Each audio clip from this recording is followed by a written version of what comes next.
नाम था प्रकाश मणि। तो वास्तव में वो प्रकाश थी और मणि बना कीमती और चमकने वाली, है ना।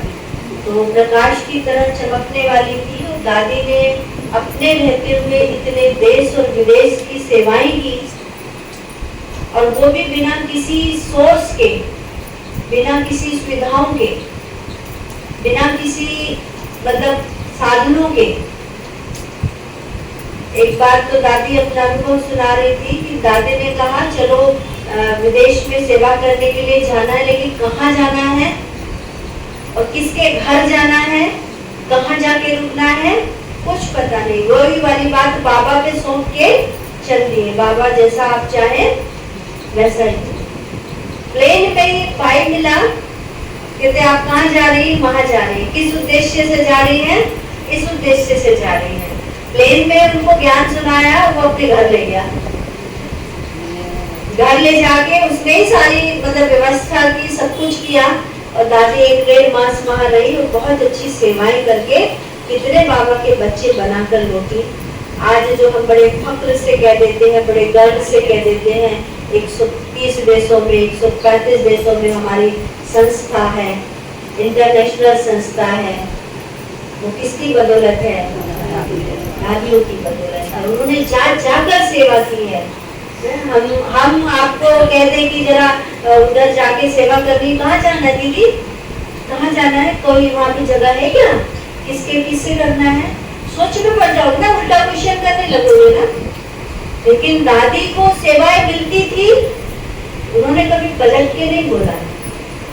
और एक बार की बात है कि दादी आंगन में बैठी थी, जैसे दोपहर का टाइम होता था ना, जब सबके सोने का टाइम होता था, तो दादी जागती थी और बाहर बाबा के कमरे के सामने कुर्सी लेके बैठ जाती थी। तो उस समय सन्नाटा होता था, क्योंकि सबके दोपहर के समय रेस्ट का होता था। दादी बाहर आंगन में बैठ जाती थी। एक बहुत बड़ा कोई अधिकारी, बड़ा वीआईपी या मंत्री कोई, ये तो मुझे याद नहीं, लेकिन कोई बहुत बड़े लेवल का व्यक्ति माउंट आबू में पधारे, वो कॉम्प्लेक्स देखने के लिए अंदर गए। तो उनके जैसे आज भी लोगों के मन में होता है ना, बड़े गुरु से मिलना है, मन में ऐसे होता है ना, भाई गुरु से मिलना है, यहाँ का जो बड़ा वो है उससे मिलना है। तो लगा यदि वास्तव में भगवान का घर है तो मुझे बड़े गुरु जी के दर्शन हो जाएं। मन में ये भाव लेकर गया। तो सामने तो दादी बैठी थी, उनको क्या पता यही बड़ी है। तो जब वो घुसे तो अंदर एक भाई जैसे उनको अटेंड किया रिसेप्शन से कि आइए, परिचय हुआ कौन क्या कैसे। तो जैसे उन्होंने दादी से मिलाया कि ये हमारी संस्था की मुख्य प्रशासिका दादी प्रकाश मणि जी, वो तो नतमस्तक हो गया, वो तो पैर छूने लगा। कहते इतनी बड़ी संस्था की मुख्य प्रशासिका और इतने साधारण तरीके से अकेली कुर्सी पे यहाँ बैठी है, पहरा दे रही है, क्योंकि वो तो पहरा ही था ना।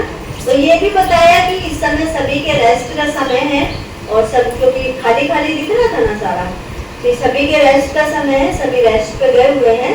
लेकिन दादी इस रेस्ट के समय पे आके के यहाँ बैठ जाती है कि किसी को कोई तकलीफ न हो। और जब सबके उठने का समय होता था, दादी 4 बजे जाकर के 4 से 5 1 घंटा रेस्ट करती थी और दिन में वहाँ बैठ जाती थी। तो उसके बाद उसको इतना बड़ा प्रभाव पड़ा कि वो शायद हाँ किसी कंपनी का मालिक था, तो उसने अपनी कंपनी में मेडिटेशन रूम खुलवाया, सेंटर खुलवाया, सारे कंपनी के जो वर्कर्स थे सबको अलाउ किया कि सबको यहाँ मेडिटेशन रूम में आना है। और उसने बहुत बड़ा कोऑपरेशन हमारे संस्था को दिया। केवल किस बात से प्रभावित होकर के? साधारणता से।